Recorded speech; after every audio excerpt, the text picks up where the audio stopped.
Halo guys, welcome back again to my channel bersama saya Hansen di sini dan seperti biasanya setiap harinya saya akan buatkan video seputar cryptocurrency. Apa kabar kalian hari ini semuanya? Semoga dalam keadaan yang baik-baik saja.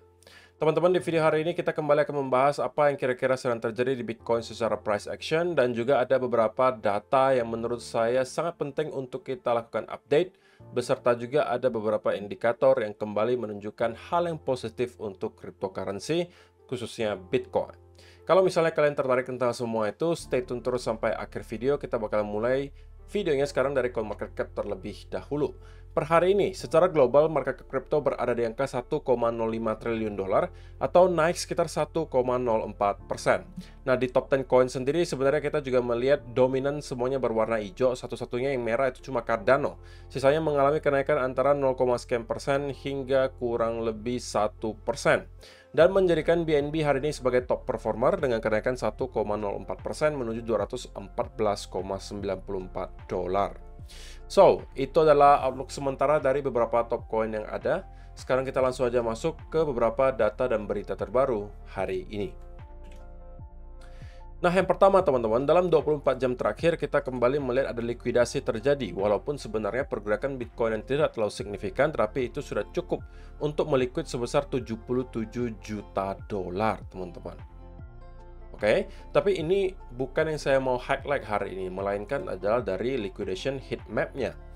Yang sampai hari ini teman-teman, kalau kita lihat dalam kurun waktu 1 bulan terakhir, kita sudah bermain di dalam sebuah range dan berkali-kali market maker sudah berhasil mencuci titik likuidasi yang ada di sekitaran range tersebut. Dan untuk terakhir atau beberapa hari terakhir, kita kembali melihat ada tumpukan likuidasi di beberapa area. Pertama di sekitaran area 25 ribuan di sini sampai ke area 24 ribuan.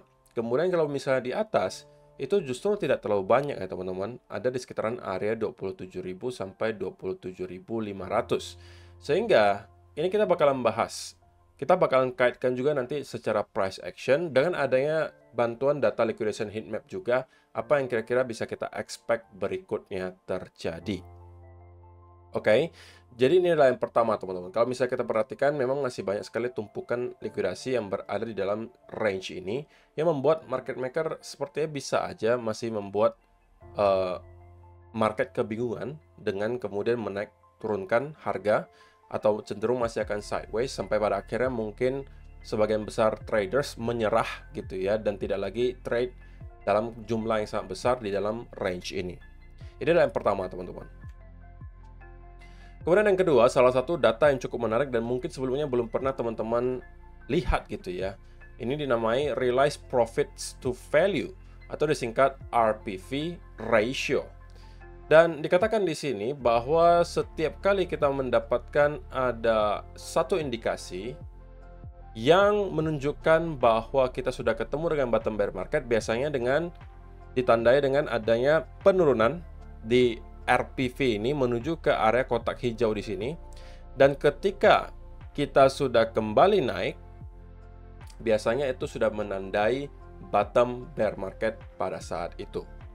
Nah, kemudian apa yang lebih signifikan lagi adalah sentuhan kedua. Biasanya di setiap cycle itu akan ada sentuhan kedua. Seperti yang dijelaskan di sini, inilah cycle bottom confirmation di cycle 2015. Tetapi ketika kita naik, biasanya akan ada percobaan kedua kali, second move to loss 2015. Ini adalah pergerakan keduanya. Baru pada akhirnya kita start untuk mendapatkan rally parabolik tersebut ke atas. Artinya apa? Second move to loss di sini itu bisa aja menandai bahwa kita sudah berada di fase awal sebuah bull market. Sama juga di sini. Pertama kali kita melihat cycle confirmation di tahun 2010 di sini, kemudian second move to loss-nya di sekitaran area di sini, dan kita kemudian mendapatkan rally. Nah, untuk cycle terakhir juga sama, kita mendapatkan ada cycle bottom confirmation di tahun 2018 di sini, dan kemudian second move to loss-nya itu sudah ada di sini, teman-teman. Yang juga menandai bahwa kita sudah berada di awal sebuah bull market.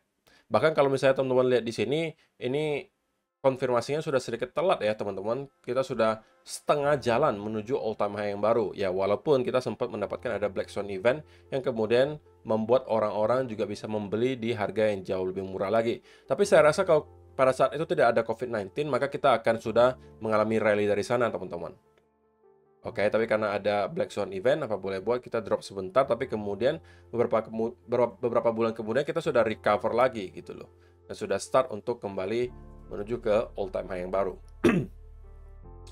Dan guess what teman-teman, kali ini kita juga sepertinya mengulangi hal yang sama. Oke, cycle bottom confirmation-nya untuk sekarang harusnya berada di sekitaran area di sini, 15 ribuan. Dan kita sudah kembali nge-retest ke area tersebut. Second move to loss-nya sedang kita lalui. Nah, jika kita bisa mengalami rally dari sini, maka itu harusnya bisa menjadi konfirmasi juga bahwa bisa jadi memang kita sudah ketemu dengan bottom bear market untuk cycle kali ini, dan sudah kita akan naik menuju ke area yang lebih tinggi, mungkin 40-50 ribu dolar, kemudian sideways lagi, dan mungkin baru setelah halving kita akan melihat Bitcoin untuk rally dan menuju ke all time high yang baru. Tapi perlu kita ingat teman-teman bahwa tidak semua orang percaya bahwa Bitcoin baru akan ke all time high ketika kita melewati halving. Ada yang percaya bahwa kita masih akan sideways selama bertahun-tahun di sini.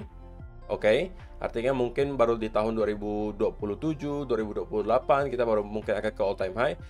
Tapi ada juga yang merasa kita bakalan ke all time high-nya itu lebih cepat daripada halving. Salah satunya adalah Bitcoin. Dia mengatakan, no, Bitcoin is not going to top before the halving. Yes, it is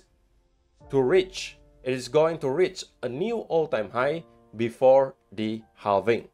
No, Bitcoin is not going to $160,000 because the magnitude of every pullback is large. This means it will peak after the halving in 2024, and yes, the target price is around $250,000.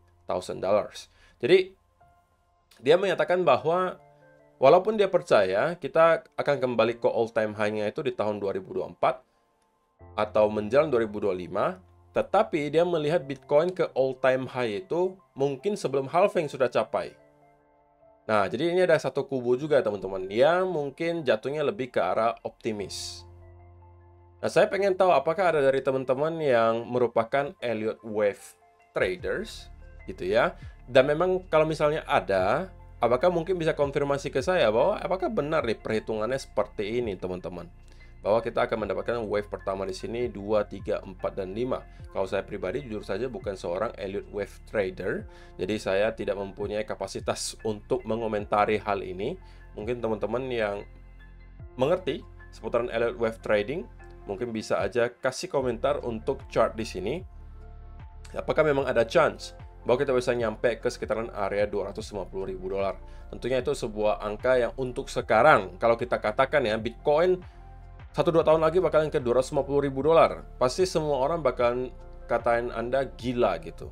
Termasuk juga saya, kalau misalnya saya katakan Bitcoin bakal ke $250.000 dalam waktu 2 tahun ke depan. Ya pasti saya dicaci maki teman-teman.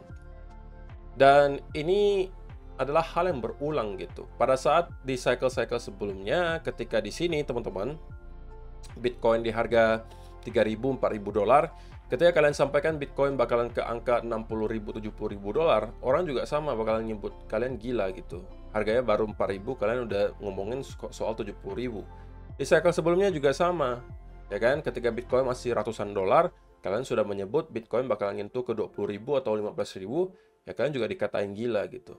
Tapi biasanya Bitcoin justru performanya itu melampaui semua ekspektasi yang ada gitu loh. Kecuali mungkin di cycle terakhir ya. Cycle terakhir ini orang-orang banyakkan expect-nya kita ke 100.000 gitu. Tetapi justru kita hanya berhenti di sekitaran area $69.000. Nah, maka dari itu juga karena kita menyampaikan cuma sekitar 69.000, kenaikan yang tidak terlalu signifikan sebenarnya jika kita bandingkan dengan high terakhir di $20.000, maka banyak yang merasa bahwa cycle ini sebenarnya belum selesai gitu, bahwa kita masih akan mendapatkan penyelesaian cycle mungkin di sekitaran tahun 2024, baru dari sana kita benar-benar akan masuk ke bear market yang baru. Tapi ya itu semua hanya prediksi lah. Intinya begini teman-teman, kalau misalnya kita sebagai seorang investor yang perlu kita tahu hanya dalam jangka panjang, dalam beberapa tahun ke depan, harusnya Bitcoin harganya bakalan lebih tinggi daripada yang kita lihat sekarang. Intinya aja seperti itu, teman-teman. Tidak perlu terlalu ribet, tidak perlu teman-teman juga terlalu over analyze gitu ya, nggak usah analisa terlalu dalam kalau misalnya kalian merupakan investor gitu. Yang perlu kalian tahu hanya dari tahun ke tahun, memang Bitcoin cenderung value-nya itu akan semakin meningkat, dan sesekali memang akan ada drop ketika kita masuk ke bear market. Oke, so ini adalah beberapa data dan berita hari ini yang pengen saya sampaikan untuk kalian. Sekarang kita masuk ke chartnya Bitcoin, dan saya pengen langsung aja mulai dari 4 hour deh teman-teman, dari 4 hour chart. So, di video kemarin saya sudah sampaikan ke teman-teman semua bahwa ada clue yang mungkin bisa kita manfaatkan berikutnya ketika Bitcoin memberikan price action berikutnya adalah apabila kita mendapatkan ada konsolidasi di sekitaran area di sini.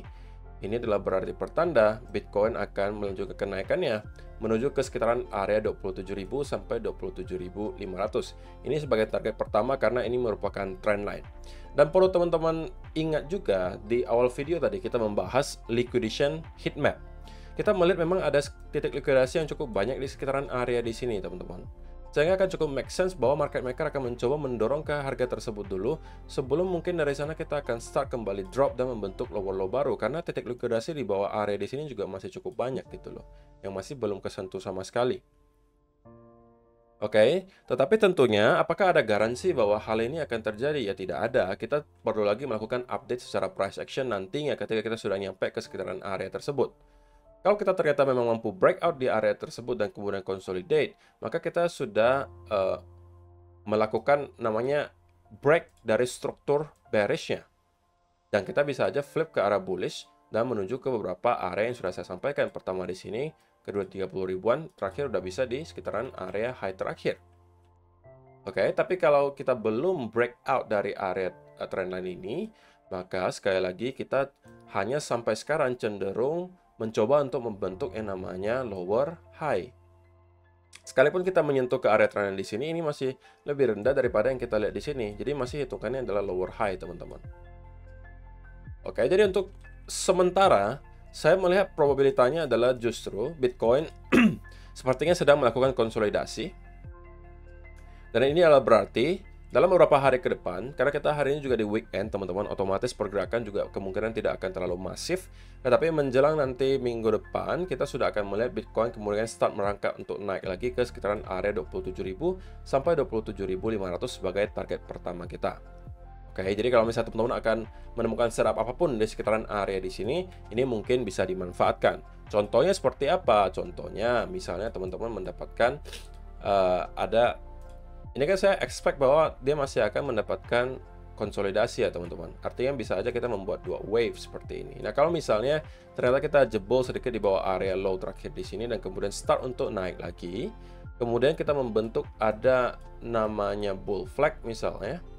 Nah ini mungkin bisa dimanfaatkan teman-teman untuk menargetkan minimal ke sekitaran area di sini. Tentunya target berikutnya adalah ketika kita sudah nyampe ke area trendline. Nah, contohnya di mana? Contohnya juga ada sebelumnya pernah terjadi nih teman-teman.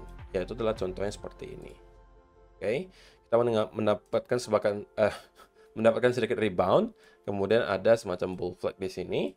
Nah, ini adalah peluang bagi teman-teman untuk masuk. Sama juga ketika nanti kita sudah start untuk kembali ke area low di sini dan jebol mungkin sedikit di bawah area tersebut untuk membuat wave kedua di sini, atau bahkan bisa 3 wave. Tergantung yang mana yang market mau gitu ya. Sama saja ini masih dalam bentuk konsolidasi juga. Bahkan kalau 4 pun sama aja. Ini kita bisa membentuk semacam rectangle. Kalau kalian mau konservatif, tentunya kalian bisa menunggu dia breakout dari sini. Kalau kalian tipikalnya agresif, kalian bisa masuk setiap kali kita berada di area low di sini. Membentuk semacam rebound. Kemudian ada bullish continuation pattern seperti bull flag. Ini adalah bagian untuk kalian untuk start masuk ke market. Sama seperti yang kita lihat di sini. Oke.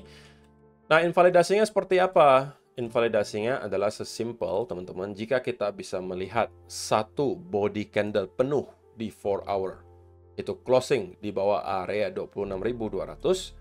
Bagi saya, harusnya senario di mana kita terkonsolidasi dan akan kemudian naik kembali ke atas, itu terinvalidasi. Kalau hanya sekedar wick ke bawah, bagi saya tidak ada masalah gitu ya. Kalau misalnya ada sedikit body candle di bawah masih fine. Tapi kalau udah full satu body candle di bawah area tersebut, saya merasa harusnya senario tersebut sudah terinvalidasi. Dan justru ini adalah menjadi pertanda. Apalagi kalau misalnya kita kemudian membentuk bearish continuation pattern, pertanda bahwa kita justru telah menyelesaikan lower high terakhir dan kita akan start untuk drop membentuk lower low yang baru. Oke, jadi sebelum hal ini terjadi, maka saya masih short term cenderung akan bullish dan merasa kita akan terkonsolidasi selama 1-2 hari ke depan sebelum pada akhirnya kita akan start untuk merangkak naik ke sekitaran area 27.000 sampai 27.500. Baru dari sana kita akan pantau lagi apakah pada akhirnya kita mempunyai momentum yang cukup untuk breakout ke atas dan menuju harga yang lebih tinggi, ataukah kita hanya mengalami pembentukan lower high baru dan kemudian akan start untuk drop lagi ke bawah.